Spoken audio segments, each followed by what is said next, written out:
Hi, Mark. Why are NBA trades the best trades? Yeah, I don't know if they're the best, but they're certainly like the ones that everyone want to talk about. Every Seems time like an that NBA means they're the best. Does it? I feel like it. I feel like they get us going the most.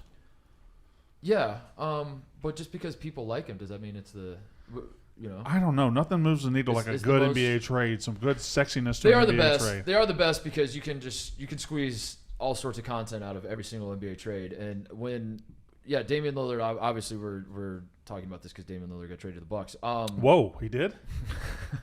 Breaking news.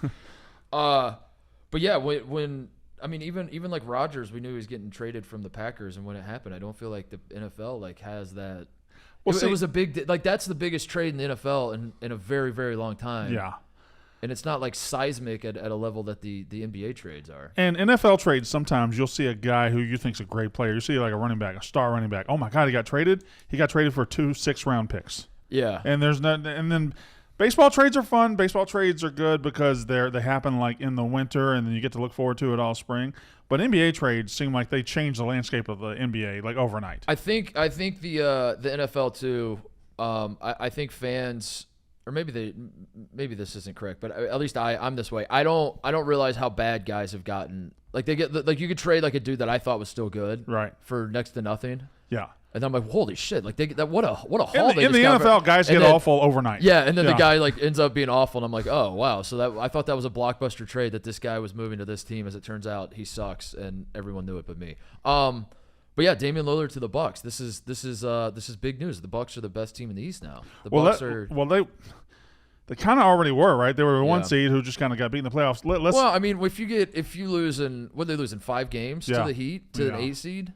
But I don't think you can call yourself the best team in the East if you lose in 5 games. Okay, well, not only did they pass the Heat now, they also took the player the Heat thought they were going to get. Yeah. So before we do that, though, we have to do a Jersey Day recap. I'm sorry, it's Jersey Day. So this is my Jay Cutler Chicago Bears jersey. You're wearing a soccer jersey again. I'm wearing another soccer jersey. This is a Columbus Crew. Yeah. I got my name on the back. I didn't do this, though. They put my name on the back and sent it. Hold on. I wasn't done. I'm sorry. I thought you were. The team sent this to me. Yeah. They said, thanks for being such a big fan. Okay, well, I'm just going to say right now, any soccer team that wants to send me a jersey, I will take it and wear it once. Soccer does have the best jersey. You're going to kill me for wearing a bunch of soccer jerseys, but you have to admit that it's soccer and baseball. And I think it's baseball. I think baseballs are the best jerseys to wear. Baseball jerseys are so goddamn comfortable. Baseball's, yeah. I think that, for me, it's a tie. It's soccer and baseball. I've admittedly never worn a soccer jersey. Although when my wife went to Sweden one year, when she went to Spain, she went to Madrid one year. She brought me back Real Madrid jersey, and I wore it once and didn't wear it again. Was she going to Europe to like visit her tennis instructor? My wife is something like. Huh? I don't want to be a. Ate a good joke there, huh? I don't want to be a narc, but Mark is currently wearing a kit, not a jersey. Yep. So it is not kit day. Speaking of, that's fine. Are you just going to wear an Orioles jersey every week? This is my last Orioles jersey that still fits me. Who is that Orioles jersey? This would be future Hall of Famer and should be a member of the 3,000 hit club, Nick Markakis, on the back. Okay, that's he's more known as a Brave. And I'd like to talk to you real quick. Yeah. Can we discuss the fact that you're wearing a basketball jersey over just a polo shirt? Well, so I wore this. Is this a button-up shirt? It is a button-up shirt. I'm wearing this because I have to work the Plan Brie event later tonight, and I wanted to look a little bit nicer.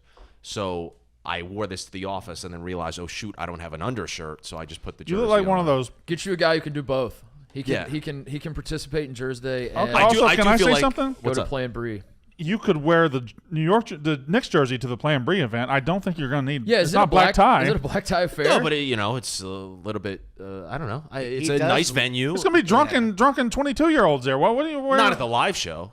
I don't think. After the live show. He does look like half of the people that go to Knicks games. Correct. He looks like the finance bros. Yes. Yeah. Which I would never wear this underneath a Philly jersey or a Penn State jersey or anything like that, but this I feel comfortable doing it. Are you a Knicks fan? I am not. So this is actually from Stephen Che. This is a Jeremy Lin jersey that Stephen Che lent to me because I have no other jerseys available right now. My shipment from home is still not here yet. So this is a temporary. Think about wearing a Jeremy Lin jersey. You just want another jersey an hour later. TJ, what are you wearing? I am wearing a 1998 throwback Derek Jeter batting practice jersey. What's up? What's up, Mark? How you doing? you know that you liked it. Don't act like you didn't like it. I'm just moving on. Okay. I think it's soccer and baseball. Those are the best. That's why I think I have a lot of soccer jerseys. I do like soccer, but I know what's the worst? My closet is disproportionate soccer jerseys because I mean football jerseys. There are a lot. It looks like you beat your wife. Right, When you wear yeah. a football jersey out in public, you're Yeah. basically announcing to the. I had a lot of football jerseys. You know what the worst in my one past, is? and then I Hockey just kinda, jerseys. Hockey jerseys. They're a commitment to wear in public. They hockey jerseys fuck in the winter. Like if you throw like a hockey jersey over a hoodie, and it's really cold, that plays. But yeah, if it's warmer than 35 degrees, Working it's hard to here, wear a hockey jersey. I get a lot of I get clothes that I don't even know where they came from. I have a Nashville Predators jersey in my closet right now. I tried it on and it just eats me up. Yeah. And I'm They're a really lot. fat. I'm Yeah. very fat. Every time I put on a hockey jersey, I feel like I'm borrowing my boyfriend's clothes. And, Yes, yeah. Well, it also feels a little like stolen valor, right? Like I'm wearing a hockey Yeah. jersey, but I'm not a hockey guy. Like Right. I can't. It'd be like me putting on a Marines uniform. I can't pull that off. Basketball jerseys are the coolest to look at online, but then the worst to wear. Like when I'm on eBay Yeah. looking for jerseys, I am always looking at basketball jerseys. And then when it Well- comes time to actually wear them, you have two choices. You can either wear a shirt underneath it and be a doofus, which, or not wear a shirt underneath a basketball jersey and you're a douchebag. This is why we can't have the chat up, because this one guy said they're called sweaters, not jerseys, guys. Jesus. Shut the fuck up. Brandon, Shut the fuck Brandon. up. What? let's just here's the thought. Sorry, Let's just do the show. and Sorry, don't look I at the saw chat. him. I saw that idiot. Sorry. It's okay. Chill out. It's Thursday. It's You Thursday. just I'm trying to have a conversation. I thought My mom's coming today. She's coming. She's bringing my dog, Sam. Yep. So this Dame to the Bucks. my God. The first of all, the Bucks are very good. Secondly, I got to be honest. I thought I knew Dame was a very good player, top 10, 12 player in the league. I didn't know he averaged 32 points a game last He's year. very good. He's very fucking very, good. very good. He is. There was a moment in time where Dame Lillard. Now I want to pump the brakes a little bit. I don't. Sure. But there was a moment where some people would entertain the idea of Dame or Steph being better, and those people were morons. But just the fact that like it wasn't the most insane because like Dame, like Dame had like playoff runs where he's just hitting like clutch shot. There was a game against the Nuggets, I think it was, where Dame just went berserk and was hitting fucking everything.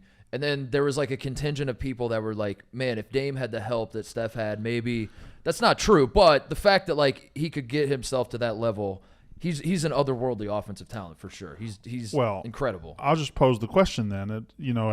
If you switch them, you put Steph in Portland and Dame in Golden State. Are the teams that much different? Are they dramatically different? Does Steph make Portland better? Yeah, well, I mean, I guess that's the argument. Is like I don't think Dame makes Golden State much worse. He doesn't make it much worse. I still think if they play out their exact same careers, like Golden State's probably still winning 4 titles with Dame. Yeah, I think so too. Yeah, I mean, like I don't think there's that big of a difference. I looked at his but numbers. Steph is better. For the record, Steph Yeah. is better. I'm not 32 saying points Dame's a better, game but- last year. He took 11 threes a game. Makes 38% of them. Like, Yeah. he can fucking shoot. And like, it's not like he's a catch and shoot guy in the corner where he's they're rotating the ball. He's taking contested threes often and he's still hitting them. He takes absurd. He takes just 40-foot deep shot. threes. Yeah, he does that a lot too, which is it is something that he and Steph are. There are a lot of guys that take deep shots now, but those two are alone on their own little tier. Stop looking at the chat, Brandon. Why is Stop it up? looking at the chat. Why is it up there? Why is it up Holy there? It's distracting. Don't look at it. I can't not look at it. I got to look forward because that's where the camera is, and then the chat's there. That's not You my don't have to fault. look forward. You can look at me. We're doing a show. I'm right here. Just wait Just for Big right Cat here. to walk by. It's gonna be. Yeah. I mean, oh my God, this is just like the ADD hour. With I this just man. can't. I can't. It's early, and it's. We gotta get. You know what we He's should got do it with in front Brandon? of us, man. We gotta get those like those horse blinders with like the horses on the carriages in New York City when they're like walking through the city and they. You think those are the only ones that wear blinders? The horse blinders are a very common thing for horses. horses wear those everywhere, not just in the city? Everywhere, yeah. So you go to Lexington, Kentucky, out on the horse farms. Maybe not those guys. You think those horses got No, blinders on? No, maybe not those guys. Some of them might. Where so But you just made it sound like all horses are wearing blinders. They're not. I think it's like No, a city thing. all 'cause horses there's are so like much- Stevie Wonder. They're practically blind. You know he can see, right? Stevie Wonder. I think so. You're one of those guys. A lot You of saw ev- the one video a of lot the of ev- microphone How did he catch it, Mark? 'Cause How he did he could- catch 'cause it? he How could- else did he catch it? because he could feel it on his foot No, falling. it wasn't. They were first of all they were on stage playing music. There's vibrations everywhere, and he reaches out and he catches a mic. That Also, falls. like, read one fucking comic book for me. Who's the blind guy? Daredevil. Once you lose your eyesight, everything else gets enhanced. I don't So think he could probably smell the microphone falling. I do wonder if that's a myth. I don't know, man. All right, close your eyes for the entire day tomorrow and tell me you can hear better. Isn't that the idea with like autoerotic asphyxiation? Is like, what? I'm sorry. What? I don't think you know what autoerotic asphyxiation is. isn't that the idea? You deprive your brain of oxygen. Yeah. Why do people do that? I thought it was like the reason you choke yourself is because then Right. it makes your dick feel better. Maybe makes the Because sensation you're taking better. one sense away, which is breathing. I don't air. think that. First of all, I don't think that has anything to do with your eyes. Why and your would hair. why would people do that? Why would you tie a belt around your neck to jack off if it didn't feel good? What Brandon? else am I gonna do? All right. I think that's the science behind it. Is that right? Is use that okay? It's the intentional restriction of oxygen to the brain for purposes of sexual arousal. The term autoerotic asphyxiation is used when the act is done by the person themselves. All right, that didn't really tell us why. Yeah, like what's the why? What's the When you lack blood to your brain, basically, you start going loopy. A little okay? bit. So it's not the exact same thing I was saying, but it's in the ballpark of like you deprive yourself of one thing and it makes the other thing. It's in the enhanced. ballpark. It makes Has to be the other things the enhanced. first live show to talk about autoerotic asphyxiation before 10 a.m. ever.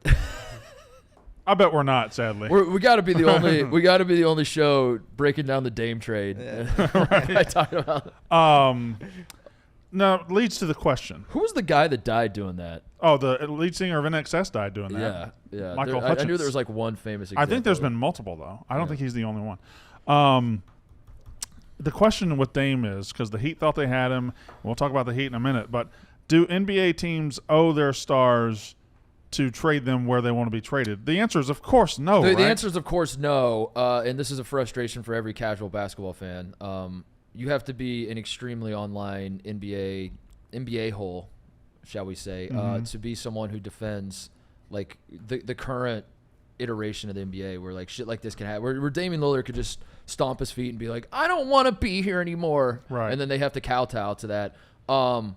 But having said all that, that is the reality of like what the NBA is, and the Blazers, they're not doing it to be kind. They are doing it because like whatever the system has become, they kind of do get fucked on the leverage of it all, and it is Yeah. kind of like whether good, bad, or otherwise. That's the reality of the situation is that like, once your superstar is like, I don't want to be here, please Yeah. trade me, you kind of have to do it. Okay, so I think this is a two-part argument. I don't hate the fact that players say I want to be traded. That's been happening since the beginning of sports. It really has. We might act like it hasn't. Kareem but Abdul-Jabbar did it when he was Yeah. on the Bucks, and he's like, fuck this place, I want to go to Like, LA. And if a guy says I want to be traded, okay, that's reasonable. You don't want to go through another rebuild. You're tired of us trying to do this, that, whatever. But you don't get to pick your team. You don't get to say That's I'm the going. absurd part. I want to go to Miami. Trade me to Miami, because then that limits me. I can't get back what I need to get back for Right, you. right. And what did the Blazers get back? They got back Drew Holiday and DeAndre Ayton. Like that's pretty good haul. That's not terrible for what they had to go through. So no, they don't owe it to him to shop him and ship him to Miami. Right, and that was super frustrating as we were going through the process, was that it felt like all these reports coming out that Dame would not report to Toronto. Like Toronto was a team that suddenly came out of nowhere. Right. That they might be trading for him, but then you see headlines that like if Dame gets traded to Toronto, he's just not going to show up, and he's not going to. That kind of shit is disgusting to me. Disgusting, Brandon. I really am bummed out. Like in all seriousness, I'm bummed out because like Damian Lillard was supposed to not be like those other guys. You know, like that was his whole brand. This makes him a fraud, doesn't Yeah. it? Well, this whole he- thing makes him a He fraud. played there 10 years, right? 10, 11 years. I don't know if it makes him a fraud. I mean, it just makes. But when That's what the NBA is. he's though. been calling out dudes left and right about, you know, not being on their grind shit and like not, you know, like jumping from team to team and all that. And then you come out and you say, I not only am I demanding a trade, but if I don't go to the Heat, then I'm not going to show up. Which like, I'm going to go ahead and guess that Damian Lillard is going to show up for the Milwaukee Bucks now.